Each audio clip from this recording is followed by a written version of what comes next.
Hey guys, Neff here, coming at you with another Mul-T-Lock. I had so much fun with that cam lock sent to me by Logan that I grabbed a few more and had a great time figuring this one out.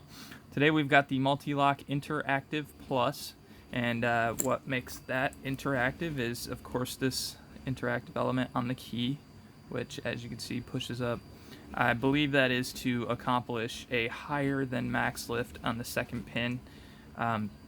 Or at least that's what it feels like when I was learning to pick this. I put a little bit of practice in so I could explain it a little bit as I pick it. I'm not very well versed in Mul-T-Locks, obviously, but I'll explain what I understand to be happening as we do it, and then see if we can get it picked. And this will be the first time I've got it. If we can, we'll do it right on camera. Let's get her in the vise and see how it works out. Alrighty guys, we got her locked up. Let's see how it goes. I am using a pretty large wiper insert. I think I bought this from Sparrows for tension, because this does have a pretty wide keyway. And then a wiper insert flag that I made, actually a pretty large one. On this lock it seems to like to set the inners and the outers at the same time. So I'm going to start on 3 here, and we're going to get into a false set already. And now we start trying to set spools. Start on 1. Work my way under it. Now 1 almost always oversets.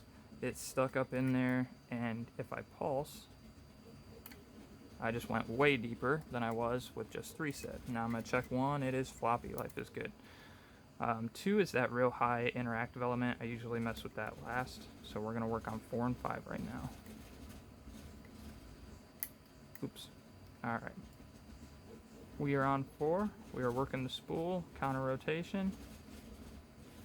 This one likes to have, honestly, the inners and outers worked at the same time. So I tend to do that.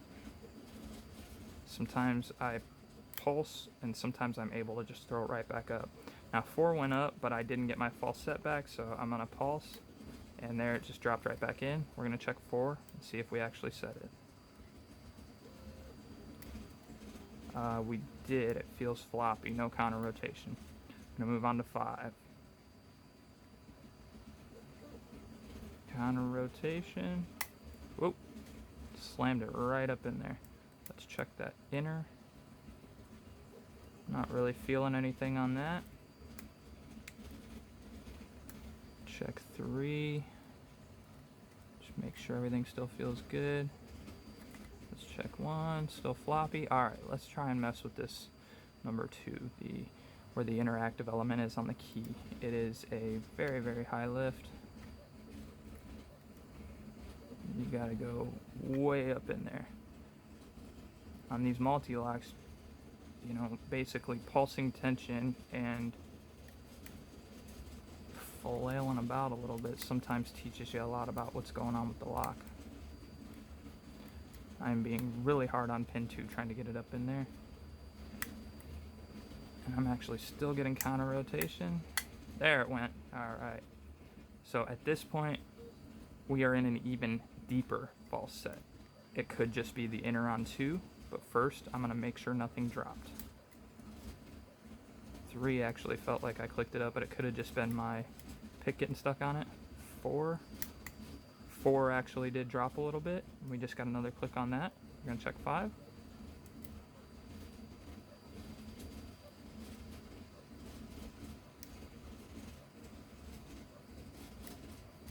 Having a tough time telling with 5. With this flag being so long, sometimes it catches the, there's like little holes on the right side. Sometimes it catches those, and I'm picking basically almost like picking warding. I think 5 is still good.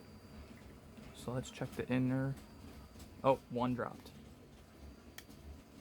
We got 1 back up. Pulsed a little bit to see where I'm at.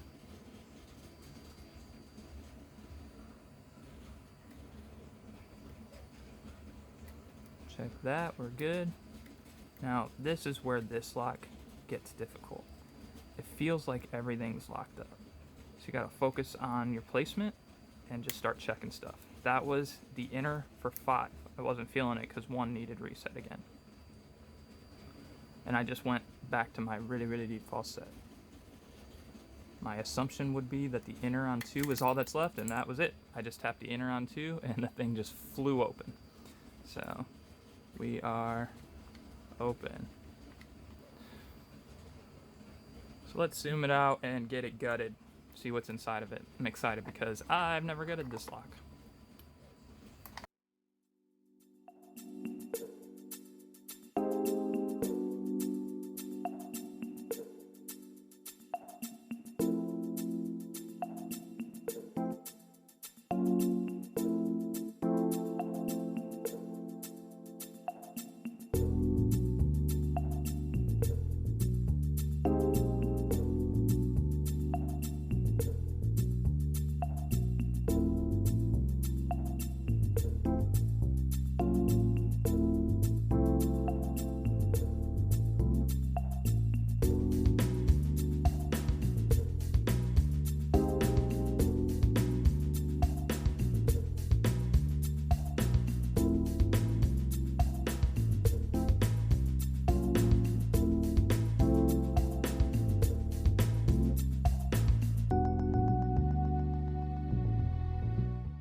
Alrighty guys, let's take a look at what we are working with here. So the interactive element in the key that moves up and down does have something going on with the core. So we have this piece here that will move up and down. I'll see if I can hit it with my tweezers here.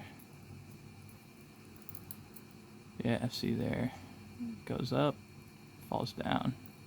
And from the top here, if you can see, I don't know if the item pressed in here is a magnet, so I guess the part that would be, yeah, it could be, but I don't know about that. It might just be because this, if it's getting pushed straight down, it will block the core from turning, and this interactive element in the key can push up and down. So that's probably all that is a form of key control.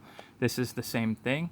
This was in the side of the core all the way at the back in this chamber. So just another form of key control, which you can see the dimple for right there. It doesn't affect picking at all. And here is our pins. So all the drivers except for 3 are spooled, and they seem to all be one piece. They don't seem to come apart. It looked like in videos I've seen in the past that they come apart, but this looks to be all one piece. So 3 is a standard, and 1, 2, 4, and 5 are all spooled. You can see there. Number 1 for driver, or for key pins, number 1 is spooled, and it's got like a taper on it. Kind of a cool little pin. So that would probably be why it would overset so easily for us earlier. Number 2, even though I needed to push those all the way up, I don't know, man, but the inner actually looks like it has some spooling on it.